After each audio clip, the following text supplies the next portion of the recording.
Nick ફિલ્મ્સના director Nitish Panchal અને ભૂમિકા પંચાલના સંચાલન હેઠળ ગુજરાત આઇકોનિક સ્ટાર એવોર્ડ 2025 જે ગુજરાતી ફિલ્મ અને નાટકના વિવિધ કલાકારો ઉપરાંત યુટ્યુબર આલ્બમદારના કલાકારોને પ્રોત્સાહિત કરવાના ભાગરૂપે તારીખ 11/5/2025 રવિવારના રોજ સાંજે 6 થી 10ના સમયમાં શ્રી સ્વામિનારાયણ ઇન્ટરનેશનલ સ્કૂલ રાણીપ અમદાવાદ ખાતે સતત ત્રીજી વખત નોમિનેટ થયેલા પાસેથી કોઈપણ પ્રકારના ચાર્જ લીધા વગર સફળતાપૂર્વક સુંદર અને વ્યવસ્થિત આનંદ ઉલ્લાસથી આ ભવ્યાતિભવ્ય એવોર્ડ શો વિશિષ્ટ મહાનુભાવો આમંત્રિત મહેમાનો સાથે સંપન્ન થયો હતો, જેમાં ખૂબ જ મોટી સંખ્યામાં દર્શકો આ વિશિષ્ટ શોને માણવા હાજર હતા.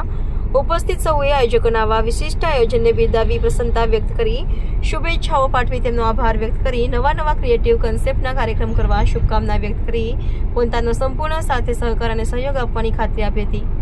અંતમાં આયોજકો દ્વારા સૌનો આભાર માનવામાં આવ્યો હતો. અમદાવાદ શહેરના મેયર શ્રીમતી પ્રતિભાબેન જૈનના વરદ હસ્તે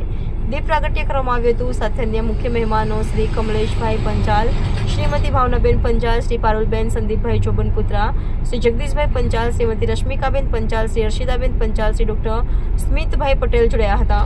ત્યારબાદ કાર્યક્રમની શરૂઆત કરવામાં આવી હતી. મુખ્ય આમંત્રિત મહેમાનોમાં ભાવિની ચાની સુપ્રસિદ્ધ અભિનેત્રી પ્રાપ્તિ અજવાળિયા, ફિલ્મ અભિનેત્રી જિગ્નેશ મોદી, એક્ટર દેવ પગલી, સિંગર પશ બારોટ, સિંગર ઉપરાંત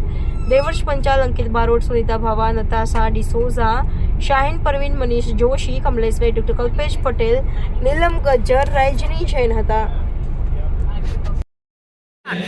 फायर माटे तो मुश्किलों के कितने पर्वत पार किए हैं उन्हें कोई थोड़ी पूछता है. हमारी सकी एक मुस्कान जीतने के लिए जवानी के कितने बरस इन्होंने हमारे लिए हार दिए. हमारी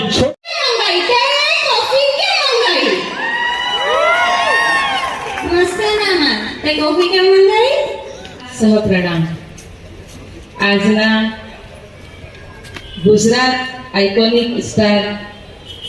એવોર્ડ્સના કાર્યક્રમમાં ઉપસ્થિત સમસ્ત સન્માન્ય મહાનુભાવો અને મીડિયાના મિત્રો,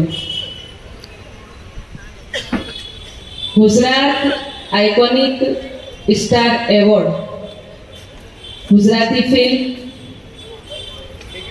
ગુજરાતી નાટક અને ગુજરાતી આલ્બમ ના ક્ષેત્રમાં જેટલા પણ કલાકારો છે એમને પુરસ્કાર કરવામાં આવી રહ્યા છે. અને આજે અહીંયાથી આ કાર્યક્રમના આયોજક ખાસ કરીને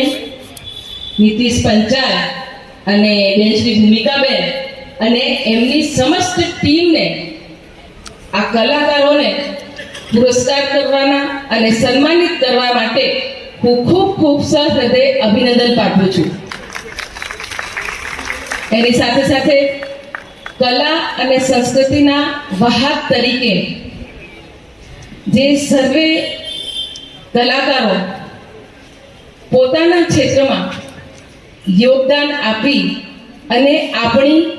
ભારતીય સંસ્કૃતિને જાળવી રાખવાનો જે પ્રયત્ન કરી રહ્યા છે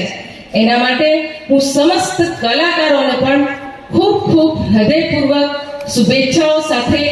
ખૂબ અભિનંદન પાઠવું છું. એની સાથે સાથે આ કાર્યક્રમના જે પણ પ્રાયોજક હોય, સ્પોન્સર, સપોર્ટર અને જેને પણ આ કાર્યક્રમમાં આયોજનમાં અને ભૈશ્રી જે રીતે અહીંયા લોકોને બેસવા માટે એમ કહેવાય કે ખેંચી લાવવા માટેનું જે પ્રયત્ન એમને દ્વારા કરવામાં આવી રહ્યું હાર્દિક પટેલને પણ ખૂબ ધન્યવાદ,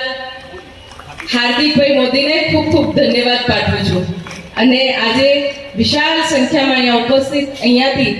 ઘણા બધા એવોર્ડ, એમ કહેવાય કે આપણા જે કલાકારો છે પોતાનું જે હુનર છે, જે એબિલિટી છે એને પરફોર્મન્સ કરવા માટેનો એક મંચ જ્યારે એમને મળે, નાનાથી જ્યારે મોટા થાય, આ મંચ પ્રાપ્ત કરીને અને એને પછી જે પોતાના જીવનમાં એમ કહેવાય કે જે ગોલ એમને કર્યો હોય, જે લક્ષ્ય નિર્ધારિત કર્યું હોય ને એ હાંસલ થાય ત્યારે એમને કેટલું આનંદ થાય એનું આપણે શબ્દોમાં આભાર નહીં કરી શકીએ. અને એના પછી આ તો એક એમ કહેવાય કે નાનકડી વાત છે એનાથી કલાકારોને પુરસ્કૃત કરીએ તો એનાથી એક એમને જે પ્રોત્સાહન મળે અને એની સાથે જે બીજા માટે જે સંદેશો